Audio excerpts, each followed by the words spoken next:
வாங்க வீடியோக்குள்ளே போகலாம். முருங்கைக்கீரை வாழைப்பூ பொரியல் செஞ்சுக்கலாங்க.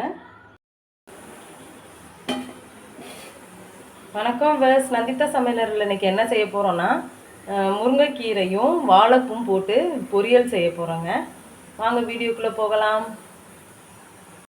வேஸ், நந்திதா சமையலறையில் இன்றைக்கி என்ன பார்க்க போகிறோம் அப்படின்னா முருங்கைக்கீரையும் வாழைப்பூ பொரியல் செய்ய போகிறோம். அதுக்கு தேவையான பொருட்கள்: வெங்காயம் 2 வரமிளகாய் கிள்ளி வச்சுருக்கோம், ஒரு மூடி தேங்காய் திருவி வச்சுருக்கோம். வாங்க வீடியோக்குள்ளே போகலாம். வணக்கம் விவர்ஸ், இப்போ நம்ம பாத்திரத்தை அடுப்பில் வச்சுக்கலாம். வச்சுட்டு சட்டி சூடாயிடுச்சு. எண்ணெய் கொஞ்சம் ஊற்றிக்கலாம். நல்லெண்ணெய் 2 ஸ்பூன் நல்லெண்ணெய் ஊற்றிக்கலாம். எண்ணெய் சூடாயிடுச்சுங்க. கொஞ்சம் கடுகு சேர்த்துக்கலாம்.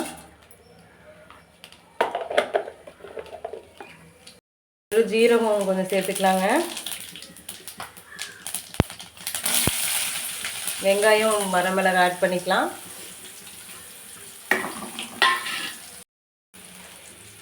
வாழைப்பூவும் முருங்கைக்கீரையும் வாஷ் பண்ணிவிட்டு அதோட ஆட் பண்ணிக்கலாங்க. வெங்காயமும் வரமிளகாயும் வதங்கிடுச்சு. அதோட முருங்கைக்கீரையும் வாழைப்பூவும் ஆட் பண்ணிக்கலாம்.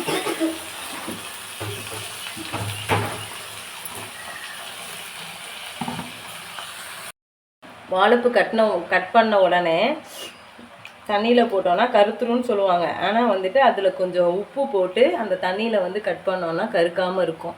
சப்போஸ் இன்றைக்கி கட் பண்ணிவிட்டு நாளைக்கு சமைக்க போகிறோம் அப்படின்னா நைட்டு கொஞ்சம் 1 ஸ்பூன் தயிர் அந்த தண்ணியில் போட்டுட்டு அந்த வாழைப்பூ கட் பண்ணி போட்டோன்னா காலையில் ஃப்ரெஷ்ஷாக கட் பண்ண மாதிரியே இருக்கும். கருக்காது, ஒன்றும் பண்ணாது. இடையில ஒரு டிப்ஸு சொல்கிறேங்க, ஃபாலோ பண்ணிக்கோங்க. தேவையான அளவு உப்பு போட்டுக்கலாங்க. இப்போ மூடி வச்சுக்கலாங்க. கொஞ்சம் கீரையும் வாழைப்பூ வெந்து வரட்டும். இந்த கீரையில் தண்ணி ஊற்ற வேண்டியது இல்லைங்க, அதிலே தண்ணி விட்டு வரும், அதிலே வெந்துக்கும். தண்ணியெல்லாம் எதுவும் ஆட் பண்ணாதீங்க. தேங்காய் ஆட் பண்ணி நல்லா மிக்ஸ் பண்ணிக்கலாங்க. மிக்ஸ் பண்ணிவிட்டு தண்ணியெல்லாம் சுண்டிடுச்சு, மிக்ஸ் பண்ணிக்கலாம். அருமையான வாழைப்பூ முருங்கைக்கீரை பொரியல் ரெடி ஆகிடுச்சுங்க. அடுப்பு ஆஃப் பண்ணிக்கலாங்க.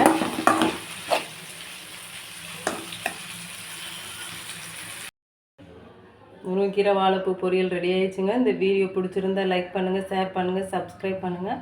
மறக்காமல் பெல் ஐக்கானை கிளிக் பண்ணுங்கள். தேங்க்யூ ஃபார் வாட்சிங்.